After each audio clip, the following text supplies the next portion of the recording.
નમસ્કાર મિત્રો, હું યોગેન્દ્ર પારેખ આપ સૌની સમક્ષ આજે રજૂ કરું છું નિબંધ. એક માણસની એવી ટેવ નિબંધ સંગ્રહ જે છે મારો, એમાંથી નિબંધ મેળો ગઈકાલનો અને આજનો.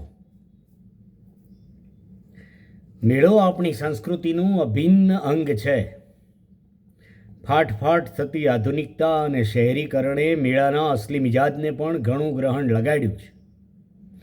શહેરીજનો માટે તો મેગા મોલમાં જ મેળાનો માહોલ મેળવી લેવાની ટેવ પડી ગઈ છે.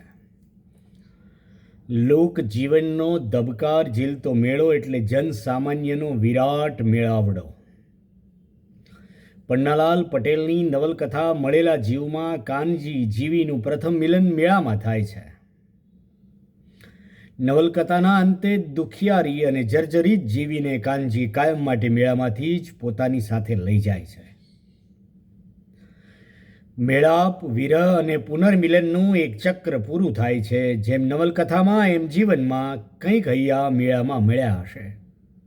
મેળો અજાણ્યા સાથે મિલાપ કરાવે અને જાણીતાથી વિખૂટા પણ પાડે. મેળામાં સ્વજનની આંગળીઓથી વિખૂટા પડી ગયેલા બાળકો પર ફિલ્મો પણ બની છે. રોજબરોજના જીવનમાં જે કાંઈ ન મળે તે બધું મેળામાં મળે. રમકડા, મનોરંજન, ખાણીપીણી, અંગ કસરતના ખેલ, શૃંગારના સાધનો, ઘર વપરાશની ચીજ વસ્તુઓ અને ચગડોળની દુનિયા એટલે મેળો. બાળકની દુનિયામાં મેળાની અજાયબી બરાબર વસે છે. અમદાવાદ જિલ્લામાં પાંડવકાલીન તીર્થ ભીમનાથ મહાદેવનું મંદિર. મંદિર નીલકા નદીના કાંઠે. ભાદરવા મહિનાની અમાસે ભરાતો મેળો ધંધુકા તાલુકાની આસપાસના અનેક ગામડા માટે આકર્ષણનું કેન્દ્ર. અમારા બાળપણ કે કિશોરવયના સ્મૃતિકોશમાં આ મેળો ભરચક સ્થાન ભોગવે. 25-30 વર્ષ પહેલાંના ભીમનાથના મેળાની યાદો ગઈ પેઢીના દરેકને ભીંજવે એવી. 15-20 રૂપિયામાં આખો મેળો થઈ જાય. પહેલું આકર્ષણ તો મેળાની બસનું. કોઈની પાસે પોતાના બાઇક, કાર જેવા વાહનો નહોતા. આજની જેમ પાર્કિંગની સુવિધા કે પાર્કિંગની કાળી કમાણીની તક નહોતી. હજી રિમોટ વડે કે બેટરી વડે ચાલતા રમકડાનો યુગ નહોતો. ચાવી આપીને ચલાવવાના રમકડા થોડા સુખી ઘરના લોકો ખરીદે. રમકડાની ખરીદીમાં પોલા વાંસની વાંસળી, જેને પાવો કહેતા, તે અચૂક ખરીદાય. પ્લાસ્ટિક કે લાકડાના રમકડા મળતા. 15-20 રૂપિયામાં કાપડની થેલી ભરાય એટલા રમકડા આવી જતા. અજ્ઞાતવાસ દરમિયાન પાંડવો ધોળકા વિરાટનગરીથી આગળ પ્રયાણ કરી જતા ત્યારે ભીમ દ્વારા જે શિવલિંગનું સ્થાપન થયું તે મહાદેવ એટલે ભીમનાથનું મંદિર એમ કહેવાય છે. મહાદેવના દર્શન કર્યા પછી જ સૌ મેળો મહાલે. લોકવાયકા એવી કે મંદિરમાં આવેલી નાગદેવતાની મૂર્તિ દર વર્ષે જમીનમાં ઉતરે છે.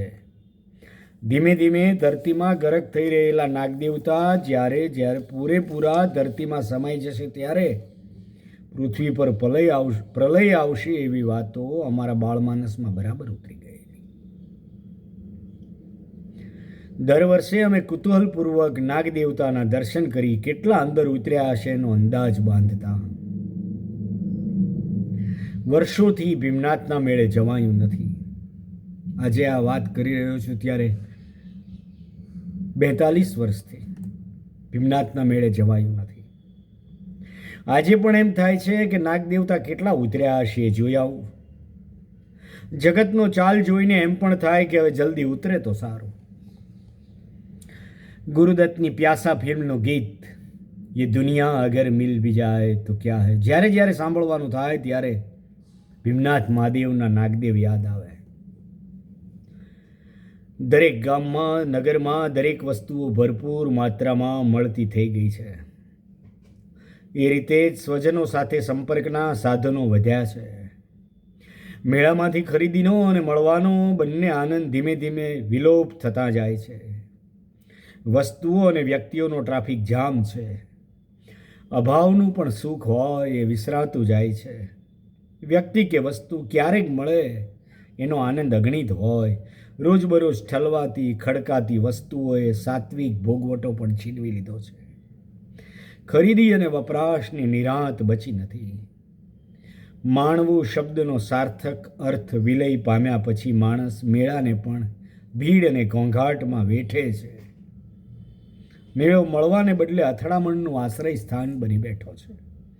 મેળાની આજ ગઈકાલ જેવી નથી અને આવતીકાલ તો કોણ જાણે કેવી હશે.